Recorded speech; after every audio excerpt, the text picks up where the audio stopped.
Thank y'all for joining us today. My name is Jamie Stillman with Team Stillman Mortgage. We have a lot of guests on here, and we usually talk about the community, business, family, usually talk about a little bit of grief and some things that my family has gone through. So we're going to take just a few minutes to talk about that, and hopefully there's somebody out there that might want to hear it or it might help in any way. So I'm going to jump right in. And, I talked to somebody the other day that was telling me, I was talking about the blood drive coming up, and this will be the 10th annual Give Life for Ryan blood drive in August, actually on August 1st.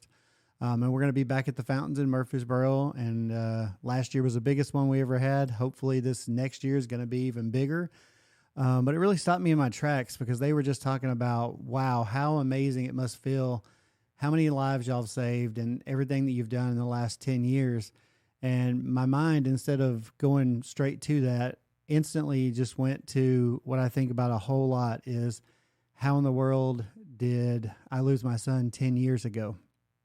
And that's the part that is the tough part. We do the blood drive that is phenomenal and honors him so well and saves so many lives and does so many great things. And I'm so proud of it. It's been such a key factor in my family and just us having that way to honor him and that way to save lives and to bring the community together and tell his story, talk about him with all kinds of people. I'm so incredibly blessed in my family with my wife and my kids and the people that surround us. We talk about Ryan pretty constantly. And I know a lot of people dealing with grief, they stress over, do we bring it up? And a lot of the family events, people used to say, well, does Jamie want to talk about that or should I steer away from that? And I've found with a lot of people that I know that have gone through grief, others that I've talked to that have lost children or a spouse or, any kind of loss that they have, talking about them is one of the greatest things that we want to hear. It means the world to us. So at least in my opinion, never a good idea to never bring it up or to avoid it at all because you're going to cause some kind of emotions, because hearing their name, hearing their story, or hearing a fun memory that you have with them just means so much. I mean, it does so much for us. And me and my family have talked about that a ton of times.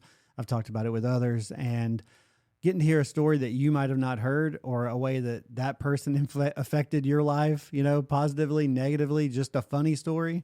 It's such a cool thing. So I really went down a path for a while and was just like 10 years. I mean, that's a decade since Ryan was here on this earth, coming up in May. And it's just really, really hard for me to get my head around. The 5 other kids that we have, watching them grow, watching them have children of their own, getting married, going through job changes, finishing college, sports careers, all the different stuff that goes on, moving to different places in the country. Our daughter is in South Carolina right now with 2 of our grandbabies. One of my sons lived in Alaska for a while. Now he's here. Another son's moving to Mississippi. Another one's getting married this summer. And, when their school and stuff's over, not sure where they're going to land. They may be here. They may be in another state. But just happy for all the things that are going on. Our daughter that's here locally with her business is doing some really cool stuff.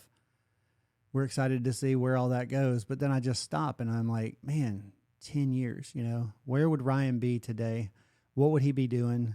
And it's, people say time heals all wounds. And I think that's just a personal opinion. I think that's kind of one of the dumbest things in the world because it doesn't heal any wounds.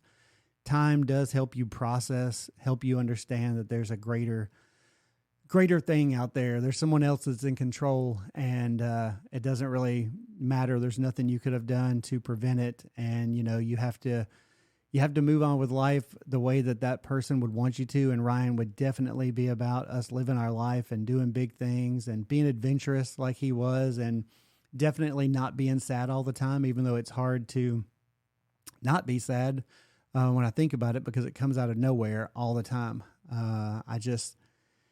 We can be, driving down the road, me and my wife on a weekend talking about something, and I just burst into tears. And it could be, a song that's on the radio. It could be a thought that I had that nothing even triggered it. It could be something that definitely triggered it. And so, time doesn't really heal anything, because when I have those moments, it definitely still feels like yesterday. It doesn't get to where you're like, oh yeah, man, I really struggled with that, but now I'm good. I think that's definitely something that's just not communicated well with people out there. And I think people that have gone through some major grief and tried to figure out where to go with that, there are definitely things that help, and definitely things that help you put those steps together, do great things like the blood drive, do great things to honor him.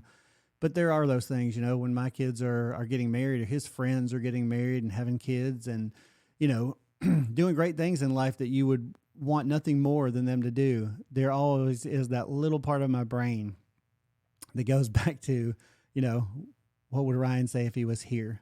Where would he live now? What would he be doing? Would he be married? Would he have kids?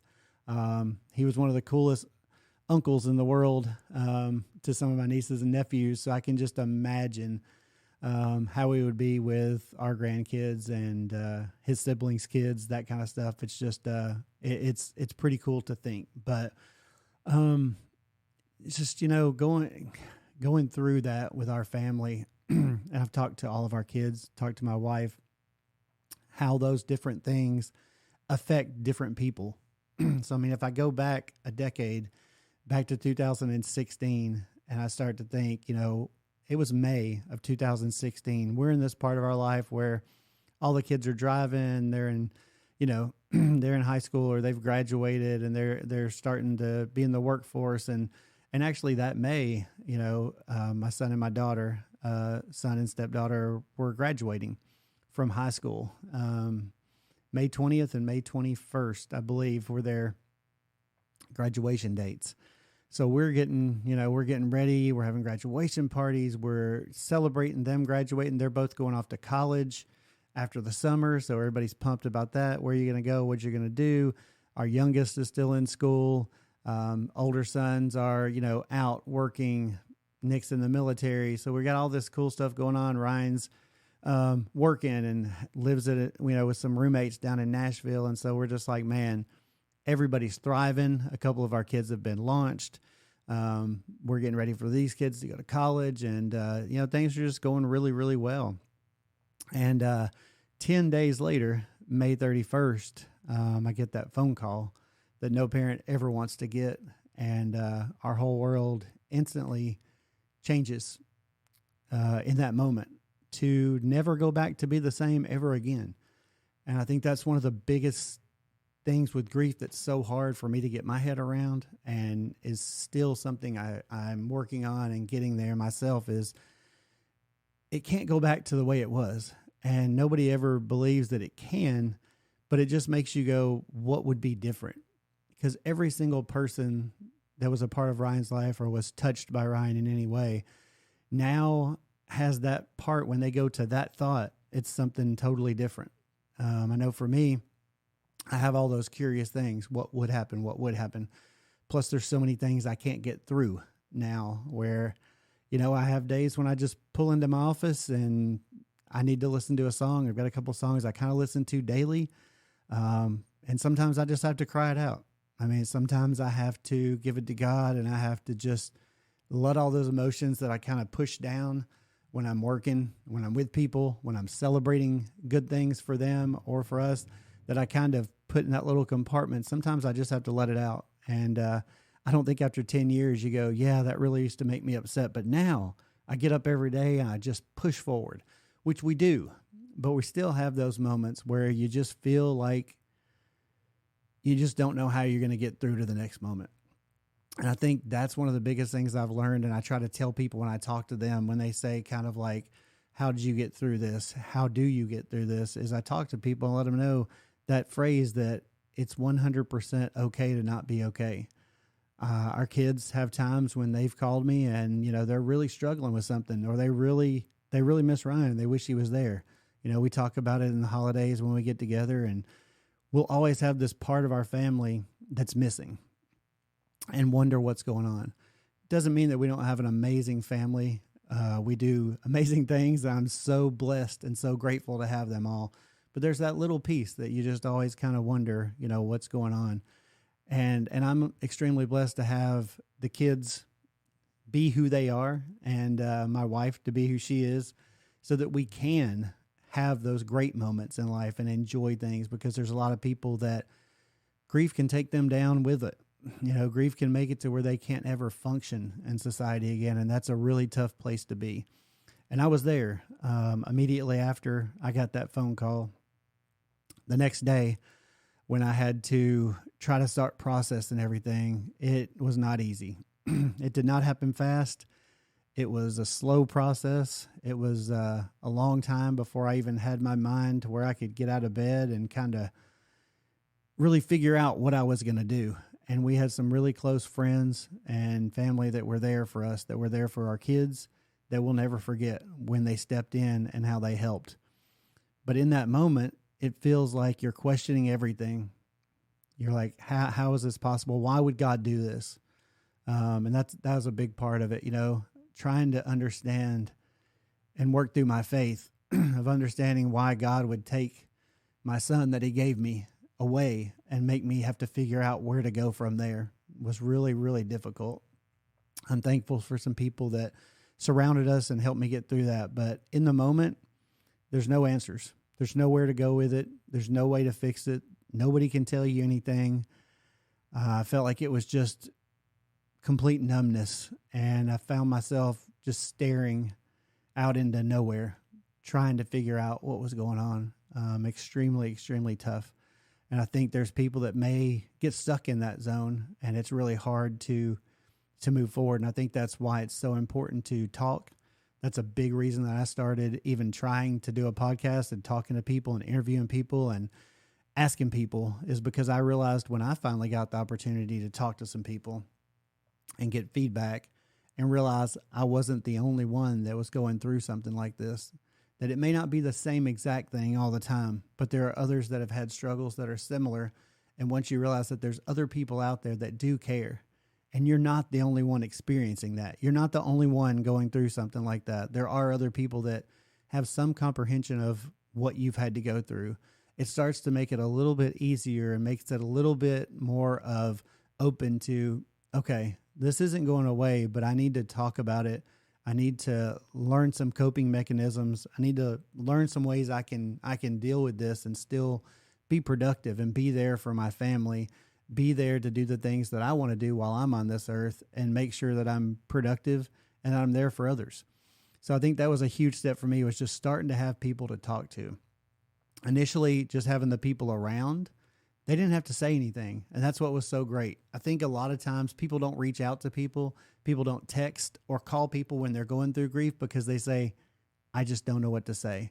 Or they come up with something that's taken very wrong when it's said. Like when I lost Ryan, there were people who said things like, well, you've got 5 other kids. You got to pull through this. While that may be true, that's the last thing I want to hear at that minute. I don't want to hear you have other kids, because then that's like saying, well, you've got a lot of kids. You could lose one. What kind of sense does that make? It's just tough. And then you have people that after a year or two are like, oh man, you're still struggling with that. Yeah, I'm still struggling with that. 10 years later, I still feel like I wish I had my kid back. It's not something that goes away or that you get over or that you move on from. Grief is very strong. And the crazy part about grief is you can feel like you're defeating it and you're doing well. And you have a few days where you feel like, things are going well and I'm doing this, I'm doing that. And all it takes is one split second and you're back to your knees and upset. So that's the power that grief has, and the power that we have to overcome that with our mind and with some coping mechanisms and things that we can do to, work through that grief and do some great things. So I think it's important for people to know you don't have to say the right thing. Sometimes just being present. You don't even have to say anything in particular. You can just call and say, hey, wanted to check on you. Simplest thing in the world. Or just, hey, I was thinking about Ryan, wanted to see how you were doing. Whatever the case is, I think I remember people that were there for me and there for my family when we needed them. They showed up. They didn't do necessarily anything spectacular or nothing that you would, tell a big story about, but they were there. their presence and them checking in on us constantly made me know that we have people that we can reach out to. We had people that if we asked them for something, they genuinely meant, what can we do to help? And they showed up. So that's what I try to do when I have the opportunity, and try to remember to do for people is, there's not some great thing you have to give to people. There's not some great thing you have to do for people. But if you can just be there and let them know that you truly care. It's hard to get your head around what grief does to people. I know when you are going through things and you hear about somebody going through something, you go, man, that's got to be devastating. But until you go through it, saying something is horrible or saying something is devastating is, it just doesn't hold enough weight, I guess I'll say. And when you're going through grief, you know, everybody's is different. So that's why it's really important to not compare, because everybody's grief is probably the worst thing that they've ever gone through, and everybody handles things differently. So, you know, unfortunately, I've had a niece pass away at a really young age. I've lost both my parents, was with Stacy as her dad passed away, and numerous other people, as we all have had loss as we go through this life, and have had it with different people and different relationships. Losing a kid is a different kind of grief that I don't think anybody's prepared for. And I guess that's why I say it's still so fresh. You know, I hear different quotes and comparisons out there, and there's an exact quote, but basically the gist of it is, you know, if a husband loses his wife, he's a widower. If a wife loses a husband, they're a widow. If a child loses their parents, they're an orphan. But when a parent loses a child, they don't have a word for it, because they haven't came up with a word or a title that would make it make sense to anyone. That's how devastating it really is. And I really can relate to that, because I've had loss, and I'm not saying those losses were easy. Some of them were very, very hard, and there's still things that I think about and I wish my parents were here for different things, and but they are different. They are different than losing your kid at a young age, suddenly, tragically, and not getting to say goodbye, not getting to wrap your head around why this happened. It's just one of those things that doesn't seem to have an answer. I've came a long way in my faith in the last 10 years, and I understand the big picture, but that doesn't mean it makes it easier. Doesn't mean that I'm okay. And, just means that, you know, we have to see the bigger picture in life, and we have to do the best that we can do. That's why we do the blood drive. That's why we talk. That's why we do this. That's why we tell people, if you're out there and if you need somebody to talk to, reach out. There are people in your world. There are people in the business world that definitely will take the time to listen to you, and they'll take the time to help you in any way they can. Sometimes it's not as easy to find them. So that's why we're doing this, and we try to put it out everywhere. I want to be a resource for people that just need somebody to talk to. And I'm lucky enough to have a big circle of people that if it's not me you want to talk to, I probably can connect you with somebody that could be really helpful for you. So, 10 years ago, we get that call, and we're trying to figure out, how to move forward. I'm questioning everything. And we have those people around that really help, really make some things able to put those footsteps one by one in front of us. And it was not easy. I'm so glad that after a while we came up with the idea of the blood drive, because that really got my family to kind of come together and really start finding ways we could help people. And it was about blood donation when we started, because when Ryan was born, he needed 2 blood transfusions to even have life. So that's where Give Life for Ryan comes from. If we wouldn't have had donors that donated blood, we wouldn't have got the 21 years that we got with Ryan. So that's where we came up with the idea to do a blood drive, and where Give Life for Ryan was founded. And, it's developed into a community event that's so much more. And I'm so thankful for that, because now we get to tell stories. We get to have people there that are telling stories about things that have happened. I still, 10 years after my son passed away, I get to hear stories from people that I never knew, people that I never met, friends of his that tell me stories that they never told me. And it's so amazing to hear those things. I It's the greatest thing in the world. I'll get a random Facebook message from somebody that Ryan went to high school with and say, hey, I haven't been able to reach out until this point, but I realized as I got older and I started doing this, what it must have been like for you to go through that loss. And I just want to tell you how much Ryan meant to me, or tell you a little story about something that happened when he was around. And sometimes it's just something funny. It doesn't have to be some great, amazing accomplishment that he made. Sometimes it's just something funny, because he was absolutely a cut up, and he was crazy adventurous, incredibly intelligent, but man, did he love to laugh and high five and just be crazy. His siblings will definitely tell you there are some stories for the books. So he had so many different sides to him, and so hearing those stories are amazing, absolutely amazing. So I wanted to just jump on here and talk a little bit about, dealing with grief many years later. I'm sure I'll get the opportunity to kind of tell the story of that night, the early stages, and how we found out down the road sometime. But I really just wanted to take a little bit of time to let you know there are people out there that'll help. We're here to help.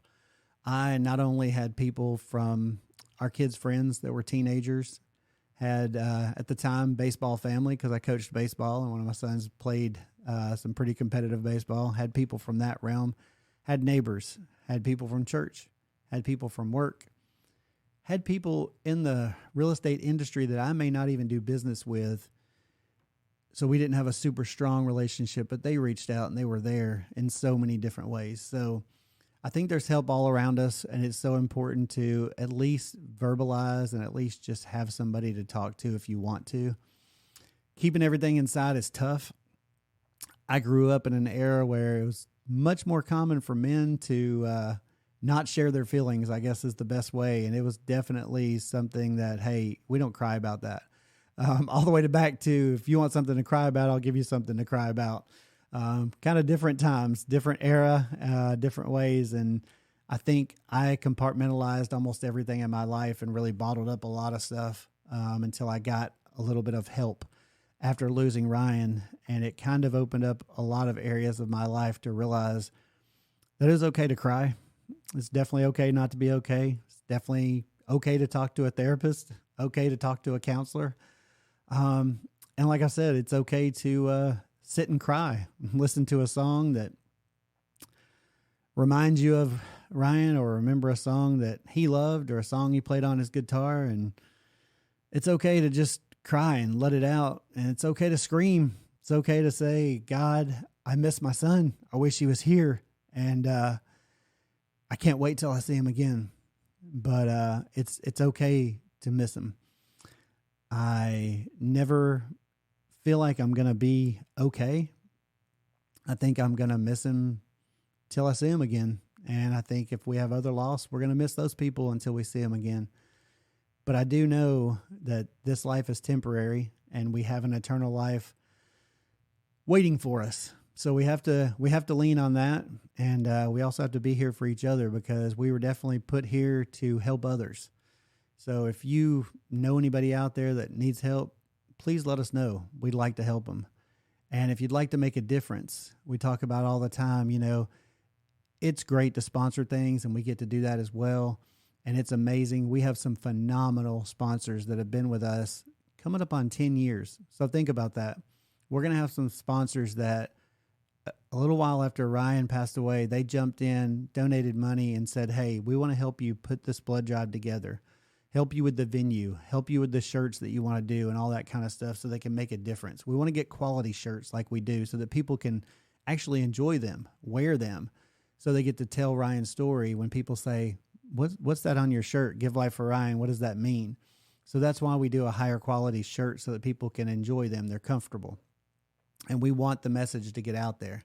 But these sponsors, several of them have been with us 9 years, going on 10, coming up this year. How powerful is that? Not only that we're saving lives, but these people have stuck by the cause and want to contribute every year and be there if they can. And It's phenomenal. We're up to thousands of lives that we've saved now, and in August it will be the 10th annual Give Life for Ryan blood drive, and we're really looking forward to it. If you're not a sponsor though, and you've donated blood before, maybe you don't know how it works, maybe you've never donated blood, we have new donors every year. So we would love the opportunity between now and August to let you know how that works, let you know how simple it is. It's so something not to be scared of. I've been a blood donor for a long time. Ryan donated blood in high school.